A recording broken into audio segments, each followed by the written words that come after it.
أعوذ بالله من الشيطان الرجيم بسم الله الرحمن الرحيم إن الحمد لله نحمده ونستعينه ونستغفره ونؤمن به ونتوكل عليه ونعوذ بالله من شرور أنفسنا ومن سيئات أعمالنا من يهده الله فلا مضل له ومن يضلل فلا هادي له أشهد أن لا إله إلا الله وحده لا شريك له وأشهد أن محمدا عبده ورسوله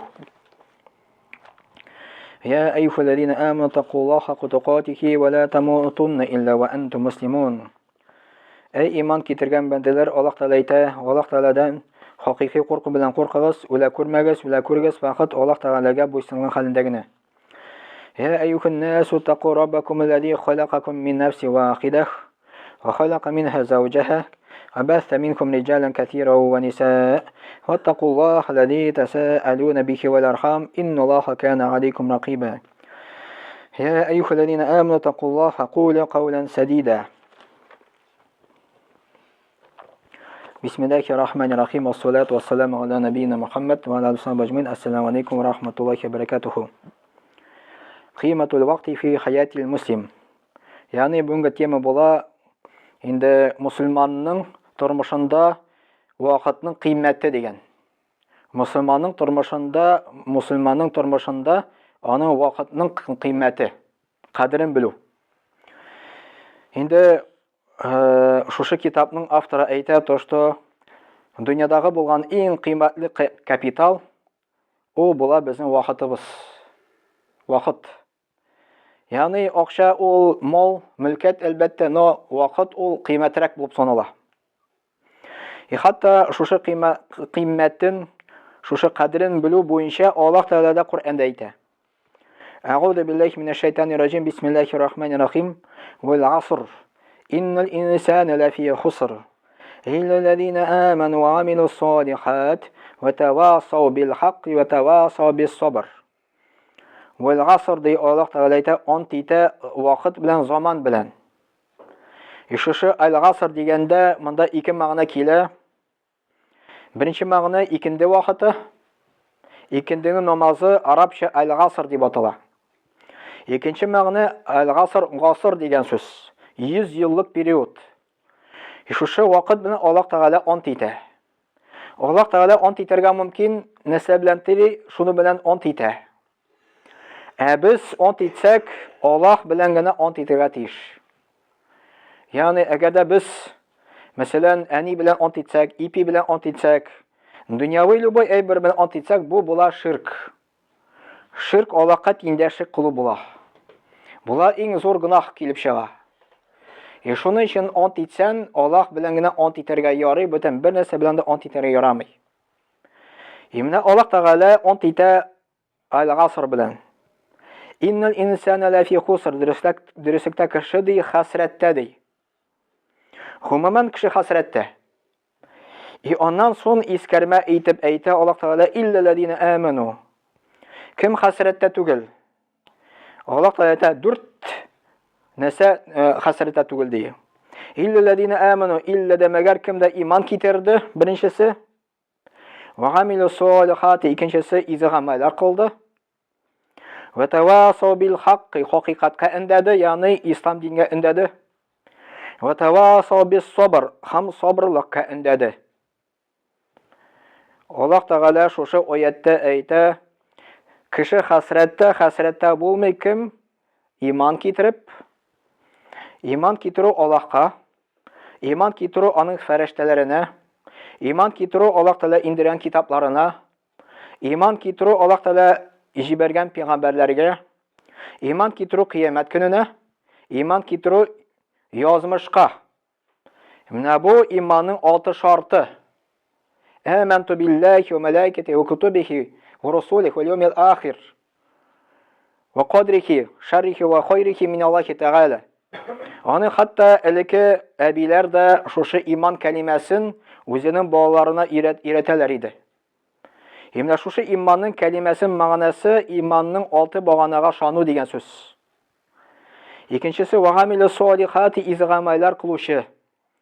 Mında kira izgamaylar kılışılarga İslam dininin 5 bağanası. Muhammed Peygamber sallallahu aleyhi ve sellem aytdi, İslam dini 5 bağanadan turadi. Birincisi eşhedü en la ilahe illallah. Şahadat kitiru Allah'tan başka ilah yok. Ва анна Мухаммад Расулуллах. Шахадат китерү Мухаммад Аллаһ Тәгаләнең илчесе дип. Андары намаз уку, андары закатын түләү, андары Рамазан айында ураза тоту, андары хаҗ кылу. Ва тавасу бил хакки, андары шушы иманга, шушы намазга, уразага, ислам диндә өндәү килә.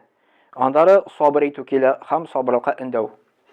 Менә кеше хәсрәттә була, иллә дә мәгәр кем иман китерсә, хәсрәттә булмый, изе гамәлләр кылса, хәсрәттә булмый, хакыйкатька өндәсә һәм сабырлыкка өндәсә ди Аллаһ Тәгалә әйтә.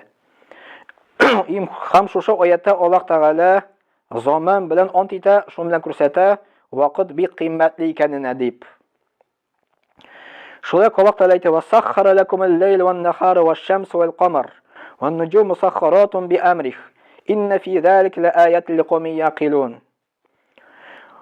Аллаһ Тәгалә әйтә, сезгә ди буйсындырды ди төнне, бу Аллаһ Тәгалә буйсындырды, һәм көнне, кояшны һәм айны. Аллаһ Тәгалә безгә аларны буйсындырды. Ягъни төн белән көн алышына, кояш бар, ай бар. Аллаһ Тәгалә кояшны кеше өчен ясады. Аллаһ Тәгалә төн белән көн өчен, төн белән көнне кеше өчен баракка китерде. Айны кеше өчен баракка китерде. Ван-нуҗуму мусаххаратун би-амрих. Һәм йолдызлар дие Аллаһ Тәгаләнең әмренә буйсыналар дие. Инна фи залика ла-аятан ликауmin яқилун. Дөресектә шушы нәрсәдә бар дие, аятлар, мугҗизалар дие, акыл ияләре өчен дие Аллаһ Тәгалә әйтә. Шушы аятта Аллаһ Тәгалә әйтә, ул буйсындырды безгә төнне, көнне, буйсындырды кояшны, айны, һәм йолдызлар Аллаһ Тәгаләнең әмре белән йөриләр ди Аллаһ Тәгалә әйтә. Аллаһның әмре булмыйча алар йөрмиләр. Шушы аятларда муҗизалар бар ди Аллаһ Тәгалә әйтә. Мухаммад пәйгамбәр саллаллаһу алейһи ва сәлләмнең хадисендә килә: "Ла тазулу кадама габди йомил кыямати хатта юс'ала ан арбаи хисалин." Кыямат көнендә ди Аллаһ Тәгаләнең кулы табан асты кузгалмас, 4 нәрсә сораганчы ди. Ан гумурихи фима афнаху. Үзенең гомере буенча кайда ул сарыф итте үзенең гомерен. Ва ан шабабихи фима аблаху. Үзенең яшьлеген нәрсәгә сарыф итте. Ва мин ва ан малихи мин айнак тасабаху ва фима анфaqahu. Һәм мал эчендә Аллаһ Тәгалә каршында соралачак без. Ничек без касып иттек? Һәм касып иткәч кайсы урынга аны сарыф иттек. Ва ан гыйлмихи мада гамала фихи. Һәм гыйлем турында да Аллаһ Тәгалә безне сораячак, аны белән гамәл кылдым микән, юк микән дип сорау бирәчәк Аллаһ Тәгалә. Менә тагын шушы хадискә кайтыйк. Мөхәммәд пәйгамбәр саллаллаһу алейһи әйтте, кыямат көндә ди, Адам баласының тәпиләре, аяклары, табан аслары кузгалмас. 4 нәрсә соралганчы ди. Үзебезнең гомеребезне кая сарыф иттек? Гынахлы әйберләргәме? Яисә изгелекләргәме? Аллаһ каршында җавап бирәсе була. Ваган шабаби фима аблаху. Үзебезнең яшьлекне кая сарыф иттек? Ничек монда яшьлек килә? Яшь вакытта кешенең акылы да көчле, зихене дә көчле, һәм физик яктан да ул көчле була. Аның дәрте дә була көчле. Шуның өчен Аллаһ Тәгалә яшьлек буенча сораячак. Аллаһ Тәгалә биргән шушы нимәтләрне кая кулланды? Аллаһ юлындамы, изге юлындамы, яисә гынахлы юлындамы? Ваган малихи мал өчен, мөлкәт өчен, байлык өчен Аллаһ Тәгалә сораячак безне. Халал юл белән касып иттекме? Харам юл белән касып иттекме? Һәм кайда без аны сарыф иттек, кайсы юлга тыктык акчаны, малны? Ягъни халал юл белән дә касып итеп була, намалны харам юлга да тыгып була. Мәсәлән, исеректән сорасан, син гынахлымы дисән, юк дип әйтә, мин бит үземне акча белән иштем дип әйтә. Да ул бәлки үзенең акчасыдыр. Халал юл белән касып иткәндер. Аны сарыф итә харам юлга. Аның өчен дә Аллаһ каршында сораячак. Аллаһ Тәгалә сораячак. Мәсәлән, элекке вакытта 90нчы елларда, 2000нче елларда бакчаны сөргәч, аның өчен аракы бирәләр. Син касып иттең, малны халал юл белән аракы арып, аңар бирдең, харам юлга тыктың. Аның içində Allah qarşısında cavab birəsi bular. Və an gilmihi mədə gamilə bihi. Həm gilm turunda da Allah qarşısında biz sorulayacaqbız, amal qıldıq mı, yox mu? Yəni cümğada gilm birilə, namaz turunda gilm birilə, Allah turunda gilm birilə, uraza turunda, namaz turunda күпме уже сөйләнде. Гилм алдык, шушы гилм белән без гамәл кылабызмы? Намаз укыйбызмы, юкмы? Ураза турында күп уже сөйләнде. Гилм алдык, ураза без тотабызмы, юкмы? Аллаһ юлында аны турыжы Аллаһтан сорayacak безне. Андары Хан ибн Габбас радиллаһу анхума. Ибн Габбастан тапшырыла хадис, ул әйтте. Мөхәммәд саллаллаһу алейһи ва саллям әйтте ди. Ике ниғмәт дие кеше шушы ике ниғмәткә кеше игътибар бирмәс ди. Кешеләр ди. Күп кешеләр шушы ике ниғмәткә игътибар бирмәс. Беренчесе үзенең сәламәтлегенә ди, икенчесе буш вакытына ди. Менә кеше ике ниғмәткә кадерен белмәс.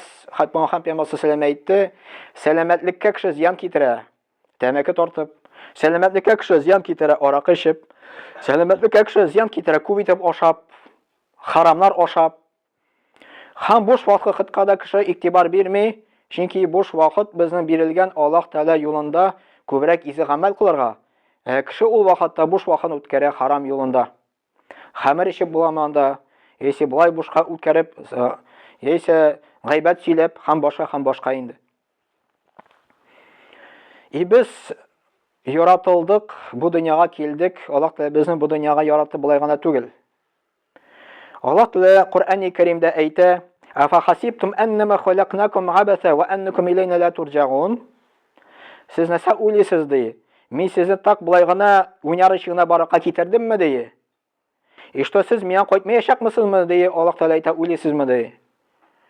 Юк, без Аллаһ Тәалага кайтабыз, Аллаһ каршында җавап бирәбез. Шуның өчен вакытыбызны кадерен белергә кирәк, вакытыбызны харам юлга сарыф итмәскә кирәк, буш сүзләргә, буш нәрсәләргә сарыф итмәскә кирәк. Чөнки Аллаһ Тәала безне баракка китерде гыйбадат өчен. Ама халактул джинна вал инса илля лиябудун. Аллаһ Тәала әйтә: Мин җиннәрне һәм кешеләрне бар кылдым ди, миңа гыйбадат кылсыннар өчен генә ди. Менә максат Аллаһ Тәала безгә әйтә. Ни максат белән безне баракка китерде гыйбадат өчен икән? Вакыт килеп җитте, намаз укырга кирәк, изгелек кылырга кирәк, ул вакытында халал эш эшләргә кирәк. Һәммә кеше шушы максатын аңламыйча күбрәк дөньяга бирелә. Дөнья төзи, ахиратны оныта. Мөхәммәд саллаллаһу алейһи ва саллямның хадисендә килә, Пәйгамбәр саллаллаһу алейһи ва саллям әйтә: "Ихтаним хамсан кабла хамсин." 5 нәрсәнең кадерен бел, 5 нәрсә килгәнчә хәтле. Шабабака кабла харамик. Үзенең яшьлегенең кадерен бел, картайганча хәтле. Васихатика кабла сaqamik. Үзенең сәламәтлегенең кадерен бел, шир килгәнчә хәтле. Ва гыйнака кабла фақрик. Үзенең байлыгының кадерен бел, фақирлык килгәнчә хәтле. Афарага кабла шугдик. Үзенең буш вакытының кадерен бел, шөгыль килгәнчә хәтле. Ва хиятака кабла маутик. Үзенең тормышының кадерен бел, үлем килгәнчә хәтле. Менә Мөхәммәд саллаллаһу алейһи ва саллямның безгә калдырган алтын насихатлар 5 нәрсәне кадерен белергә куша. Беренчесе яшь вакытыңны. Яшь вакытта кеше күбрәк үткәрә гынахны гамәлләрдә. Гынахны гамәлләрдә үткәрә, күбрәк дөнья куа, күбрәк хәмердә үткәрә, аракы эчүдә, тәмәке тартуда, кемдер наркотикта үткәрә, ягъни ләззәтләрне үзләүдә үткәрә. Әмма Мөхәммәд саллаллаһу алейһи ва саллям безгә яшьлекне кулланырга куша, изгелек юлында. Яшь вакытта син изгелек күбрәк кыла аласың. Син мәчеткә дә килә аласың. Синең зихенең дә яхшы, Кур'анны да өйрәнә аласың, мәдрәсәдә укый аласың. Картайгач моны эшли алмыйсың. Сәламәтлекне кадерен белергә куша, авыру килгәнчә хәтле. Сәламәт вакытта кешенең аяклары йөри, мәчеткә килә ала, вагаз тыңлый ала, любой изгелекне эшли ала. Но сәламәтлек беткәч, урын өстендә булгач, андыйлар изгелек эшли алмый инде. Байлыкны кадерен бел, фақирлык килгәнчә хәтле. Бай вакытта син үзеңнең булган малыңны кайда сарыф итәсең? Аллаһ юлындамы? Мәчет саласыңмы? Яисә башка нәрсә кулланасыңмы? Үзенең буш вакытын кадерен бел, шөгыль килгәнчә хәтле, үзенең тормышын кадерен бел, үлем килгәнчә хәтле, ягъни Alloh taolaning yo'lida qo'llan degan, ezeli qo'llan degan şuşu nimetlerini deyil. Muhammed Peygamber sallallahu aleyhi ve sellem. Endi şuşu hadislerden, oyatlardan näsa aytasi kela, Alloh taolo bizga qo'sha o'zimizning vaqtlarimizni qadrini bilirga, bigrak o'zimizning turmushimizni, yoshligimizni, salomatligimizni Alloh yo'lida şuşu nimetlerini kullanırga kerak.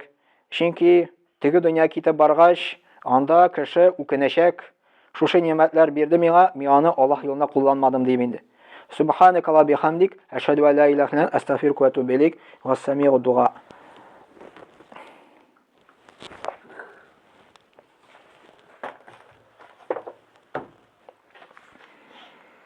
إن الله وملائكته يصلون على نبيه يا أيها الذين آمنوا صلوا عليه وسلموا تسليما اللهم صل على محمد وعلى آل محمد بعدد من صل وصم اللهم بارك على محمد وعلى آل محمد بعدد من قعد وقم وصل وسلم عليه وعلى جميع الأنبياء والمرسلين وعلى ملائكتك المقربين وعلى أهل طاعتك أجمعين من أهل السماوات والأرضين وارحمنا واغفرنا معهم برحمتك يا أرحم الراحمين اللهم ارحم الخلفاء الراشدين أمراء المدينة الذين قضوا بالحق وكانوا يعدلون اللهم اغفر للمؤمنين والمؤمنات والمسلمين والمسلمات الأحياء منهم والأموات إنك مجيب الدعوات ورافع الدرجات منزل البركات وقاضي الحاجات برحمتك يا أرحم الراحمين اللهم انصر من نصر الدين وخذل من خذل الدين عباد الله إن الله يأمر بالعدل والإحسان وإيتاء ذي القربى وينهى عن الفحشاء والمنكر والبغي يعظكم لعلكم تذكرون واذكروا الله العلي العظيم الحي القيوم يذكركم واشكروه يزيدكم واستغفروه يغفر لكم ولذكر الله تبارك وتعالى أعلى وأول وعز وأجل وأعظم وتم أكبر وصلى الله على نبينا محمد وعلى آله وصحبه أجمعين وقيم الصلاة